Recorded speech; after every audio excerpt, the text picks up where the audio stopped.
For 5 years, Ilara had measured her life in the silence between heartbeats. It was a hollow, echoing thing, the quiet that had descended the day she buried Samuel, taking with it the sound of laughter and the promise of a future they had mapped in the dust of their small homestead. Now, the only future she carried was the one that swelled beneath her dress, a painful, kicking reminder of a love that was a ghost. The dust of the road was a fine, red powder, clinging to the hem of her worn skirt as her wagon groaned homeward. It was a landscape of subtraction, of wind-carved rock and sky bleached of all but the harshest sunlight. She had learned its language of brutal honesty. The prairie did not lie, it offered no false comfort, and for that, she was grimly grateful. It was a mirror to the terrain of her own heart. That was why she saw them when others had not. She had seen the dust trails of 2 other carts ahead of her, their drivers hunched and hurried, pressing on toward the vague promise of settlement towns. They had passed by. But Ilara, whose world had shrunk to the patient observation of emptiness, noticed the aberration. It was a smudge against the arca canvas of the road, a pile of rags that had no business being there. Her first instinct, a cold and weary thing, was to keep going. It was not her affair. The world was full of sorrow she could not mend. Her own was a burden enough. But Samuel's voice, a memory so clear it was almost a sound, whispered in her mind. You were never one to look away, Ilara. Her hands, cracked and capable, pulled the single mule to a halt. The air was still, heavy with heat. As she drew closer, the pile of rags resolved itself into 2 small bodies, huddled together in a desperate knot of limbs and tangled hair. The older girl, perhaps 8 years of age, was curled around the smaller one, her thin arm thrown across the little one's back in a gesture of fierce, futile protection. A dark stain, the color of dried earth, matted the older girl's hair and streaked down her temple. They were wounded. They were alone. Ilara's breath caught in her throat. The silence she had cultivated for 5 years was shattered not by a sound, but by the overwhelming presence of their suffering. She knelt, her movement slow, deliberate, as if approaching a frightened foal. The older girl's eyes fluttered open. They were the color of a stormy sky, filled with a terror so profound it had burned past screaming into a state of pure animal watchfulness. She did not speak. She only tightened her hold on the smaller child, a silent, defiant declaration. Ilara saw the faint tracks in the dust, the way their small, bare feet had scuffed and dragged before collapsing. She saw the raw, scraped skin on their knees. And she saw the profound, unforgivable indifference of the world that had simply rolled on by. In that moment, the grief that had frozen her heart cracked. It was not a thaw, but a painful splintering, making way for something else. Something hot and sharp and fiercely protective. She held out a hand, palm open. I'm not going to hurt you, she said, her voice rough from disuse. The words felt foreign in her mouth, but necessary. The girl stared at her hand, then at her face, her gaze lingering on the gentle swell of Ilara's belly. A flicker of something unreadable passed through her eyes. Slowly, agonizingly, the tension in her small frame eased by a fraction. Ilara knew, with a certainty that settled deep in her bones, that her journey home was over, and another had just begun. The quiet homestead, once a sanctuary for her sorrow, was about to become a fortress. The interior of the cabin was a testament to Ilara's grief, meticulously clean, orderly, and utterly devoid of life. The floorboards were swept bare, the single dish and cup washed and stored, the patchwork quilt on her bed folded with military precision. It was a space where nothing was ever out of place because nothing ever happened. The arrival of the 2 girls was like a stone thrown into a still, dark pool. The ripples of their presence touched everything. Ilara carried the smaller one, Maya, whose feverish body was a fragile weight in her arms, while the older girl, Leah, followed with a limping, wary gait. The dog, Buster, a grey-muzzled creature as old and quiet as the silence he shared with Ilara, rose from his place by the cold hearth, sniffing the air with a low, uncertain whine. He seemed to sense that the very atmosphere of the house had been irrevocably altered. Ilara laid Maya on her own bed, the first time anyone but she had touched its surface since Samuel's death. The child's breathing was shallow, a faint rasp in the heavy quiet. With gentle, practiced hands, Ilara began to clean their wounds. She worked with a detached efficiency, a wall she had built around her heart long ago. But as she bathed the gash on Leah's head, her fingers brushing back the dirt-caked hair, the wall began to crumble. The girl flinched, not from pain, but from the simple, unexpected tenderness of the touch. Ilara's movement softened. She worked on the scrapes and bruises, her focus narrowing to the task, to the mending of this small, broken body. It was as she was cleaning a cut on Leah's forearm that she saw it. A mark seared into the skin, ugly and dark against the pale flesh. It was a brand, a crude symbol of a stylized seal within a circle. It was a mark of ownership. A cold dread, sharp and familiar, pierced Ilara's carefully constructed numbness. This was not the random cruelty of the road. This was deliberate. This was possession. These children were not orphans by accident, they were property that had escaped. She looked up and met Leah's gaze. The girl's eyes were fixed on her, wide and knowing. She had seen that Ilara had seen the mark. In that shared glance, an unspoken truth passed between them, a story of captivity, a flight for freedom, and a danger that was not behind them, but surely following. Ilara said nothing. She simply wrapped the arm with a clean strip of linen, her touch now infused with a new gravity. She moved to the hearth and struck a flint. A spark caught in the tinder, and a small flame wavered to life. As she added kindling, the fire grew, pushing back the shadows that clung to the corners of the room. It was the first fire she had lit for warmth, not just for cooking, in a long time. The flames danced in the children's eyes, a tiny reflection of hope in the vast darkness of their trauma. For days, they did not speak. Silence was their shield, their only defense. But it was a different silence from the one Ilara had known. Hers had been empty.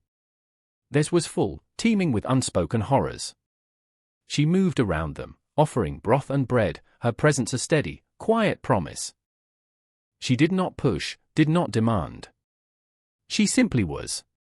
And slowly, the rigid lines of fear in their faces began to soften, smoothed by the warmth of the fire and the safety of these four walls.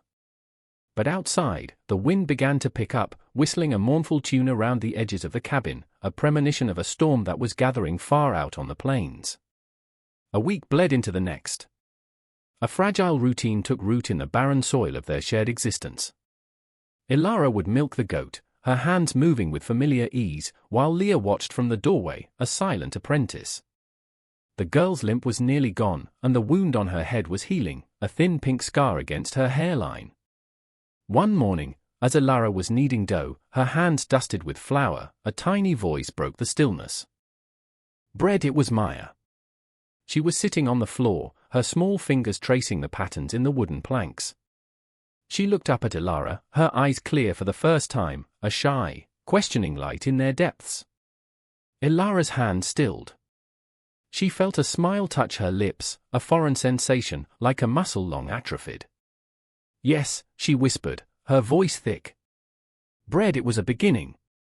A single word that started to unravel the tight knot of silence. Soon, Leah began to speak in short, clipped sentences, answering questions about the chickens or the well. She never spoke of the past. The brand on her arm remained a locked door, and Ilara did not ask for the key. It was enough that they were here, that the color was returning to their cheeks, that the specter of fear was receding, however slowly. The life swelling inside Ilara no longer felt like just a monument to loss, it felt connected to this new, budding life within her home. One afternoon, as a pale sun offered a brief respite from the oppressive heat, Ilara saw it. A speck on the western horizon. It was not a cloud, nor a bird. It was a rider, moving with a steady, unhurried pace that spoke of absolute confidence. Buster, lying in the shade of the porch, lifted his head, a low growl rumbling deep in his chest. Ilara's blood ran cold. She knew, with the instinct of an animal sensing a predator on the wind, who it was. She ushered the girls inside, her movements calm but swift. "Stay in the back room," she said, her voice even. "Play with the dolls I made you. Do not come out." Leah's eyes widened with understanding and a renewed wave of terror. She grabbed Maya's hand and pulled her toward the small sleeping alcove without a word. Ilara stood in the center of the cabin, her hand resting protectively on her stomach, and waited. The rider drew closer, resolving into a man on a tall black horse. He was dressed in dark, well-made clothes that seemed immune to the dust of the road. He dismounted with a fluid grace, his boots making no sound on the hard-packed earth until they stepped onto her porch. The floorboards groaned under his weight. He did not knock. He simply stood before the open door, his shadow falling long and sharp into the room, extinguishing the light. He was a man in his 50s, with a face that looked as if it had been carved from granite and left out in the wind. His eyes were pale, colorless chips of ice. "I am looking for my property," he said. His voice was soft, cultured, a chilling contrast to the crude brand on Leah's arm. "Two girls. One about 8, the other younger. They are wards of my institution, under my care and contract." Ilara's heart hammered against her ribs, but her expression remained a placid mask. "There are no girls here." The man, Silas, smiled. It was a thin, cruel curving of his lips that did not reach his eyes. "Let us not be unpleasant. I tracked them to this road. I spoke to a driver who saw you stop. He described your wagon. He described you." He took a step forward, into the cabin, his presence a violation. "They are mine. They have a debt to work off. A contract their children," Ilara stated, her voice low and trembling with a rage she fought to control. "They are assets," he corrected smoothly. "And I have come to collect them. Give them to me, and I will be on my way. You can return to your solitude." He glanced around the Spartan cabin, his gaze dismissive, contemptuous. Ilara planted her feet. She was a mountain, unmovable. No, the word hung in the air between them, small but absolute. Silas's smile vanished. The mask of civility dropped, revealing the raw, remorseless cruelty beneath. "That is a regrettable decision," he said softly. "I will return. And when I do, I will take what is mine. You are one woman, alone and with child. Do not mistake your sentiment for strength." He turned and walked away, his back straight, his movements unhurried. He mounted his horse and rode off, disappearing back into the vast, indifferent horizon from which he had come, leaving behind a silence more terrifying than any scream. The departure of Silas did not bring relief, only the certainty of a coming violence. The air in the cabin grew thick with it, a suffocating blanket of dread. The fragile peace they had built was shattered, the pieces scattered like dust in the wind.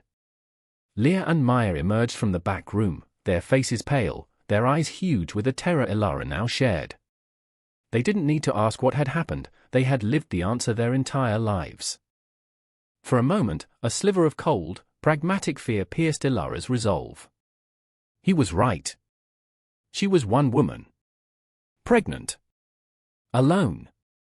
The sensible path was to yield, to return the children to their monstrous fate and reclaim the safety of her isolation. But as she looked at Leah's face, at the grim acceptance hardening the features of a child who should have known only play and warmth, the thought turned to ash in her mouth. Her grief had been a passive state, a long, slow surrender. This was different. This was an active choice. Protecting these girls had become inextricably linked with honoring Samuel's memory and defending the future of her own unborn child. It was a reason to fight, the first she'd had in 5 years. Her movements became sharp, purposeful. She went to the heavy wooden chest at the foot of her bed, a place untouched for years. The hinges creaked as she lifted the lid. Inside, nestled in oilcloth, was Samuel's rifle. It felt heavy in her hands, a solid, unforgiving weight. It was a tool for taking life, but she would make it a tool for preserving it. She found the ammunition box, its contents cool and deadly to the touch. She worked methodically, her hand steady. She barred the door and wedged a heavy chair beneath the knob. She dragged a wooden table to the front window, creating a barricade. The cabin, once her refuge from the world, was now her final redoubt against it. The sun began to sink, painting the sky in violent streaks of orange and purple. A storm, the one that had been threatening for days, was finally rolling in. The wind howled, rattling the window panes, a mournful chorus to their silent preparations. She turned to Leah, whose eyes had followed her every move. "Do you know how to use a firearm?" she asked, her voice calm and even.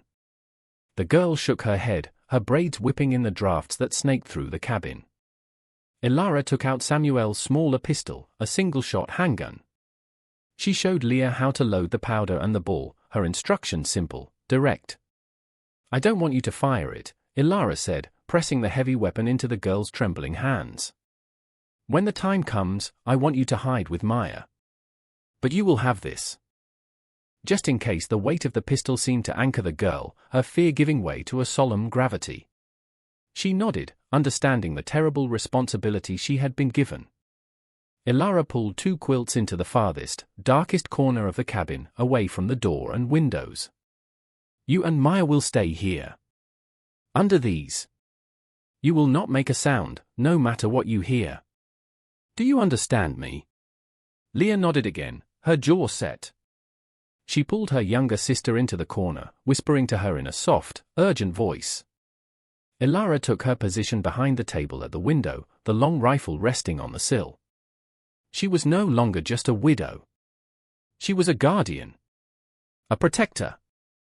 The life within her and the lives huddled in the corner had forged her sorrow into a shield and her despair into a weapon. Outside, the world went dark. The first drops of rain began to fall, fat and heavy, spattering against the roof like footsteps. The wind shrieked. The storm was upon them, and somewhere in its howling fury, Silas was coming. The night was a suffocating blackness, punctuated only by the brilliant, jagged flashes of lightning that illuminated the plains in stark, monochrome detail. Each flash revealed an empty landscape, stretching the tension until it was a thin, screaming wire in Ilara's chest. The rain came down in sheets, a relentless drumming that sought to deafen the world. It was under the cover of a great peal of thunder that they arrived. Ilara didn't see them approach, she felt them. A sudden scrape of a boot on the porch, a muffled curse swallowed by the wind. She peered over the barricade.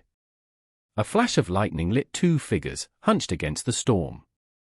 Silas was not alone. He had brought another man, a thick, brutish shape of a person who carried a heavy iron pry bar. Her heart seized, but her hands on the rifle remained steady. "Open the door, woman," Silas's voice cut through the gale, impossibly clear. "Make this easy." Ilara did not answer. She laid her cheek against the cool wood of the rifle stock, the scent of oil and metal filling her senses. She aimed at the space just to the side of the door. The response was immediate. The pry bar slammed against the wooden frame of the window. Wood splintered. Glass shattered, spraying into the room. A hand reached through, fumbling for the lock. Ilara did not hesitate. She fired. The explosion was deafening inside the small cabin, a roar that dwarfed the thunder. The rifle kicked hard against her shoulder. A choked cry from outside, and the hand vanished. The assault stopped. For a moment, there was only the sound of the rain and the ragged rasp of Ilara's own breathing. From the corner, a tiny whimper, quickly shushed by Leah. "You foolish woman!" Silas roared, his voice no longer calm but filled with venomous rage. "You'll pay for that!" The front door shuddered as the second man threw his full weight against it. The wood groaned, the bar holding it straining. Again. And again. Ilara scrambled to reload, her fingers clumsy with haste. Powder, patch, ball. Ram it home. The bar across the door splintered, then snapped. The door flew open, slamming against the interior wall. Silas stood there, silhouetted against the storm, his face a mask of fury. The other man lay moaning on the porch. Silas held a pistol. He raised it, aiming into the darkness of the cabin. But in that split second, a lamp in the corner, its wick trimmed low, was suddenly knocked over. It fell to the floor with a crash, plunging the room into near-total darkness, save for the flickering light of the hearth. It was Leah. A small, desperate act of battlefield genius. The momentary confusion was all Ilara needed. She raised the reloaded rifle and fired from the hip.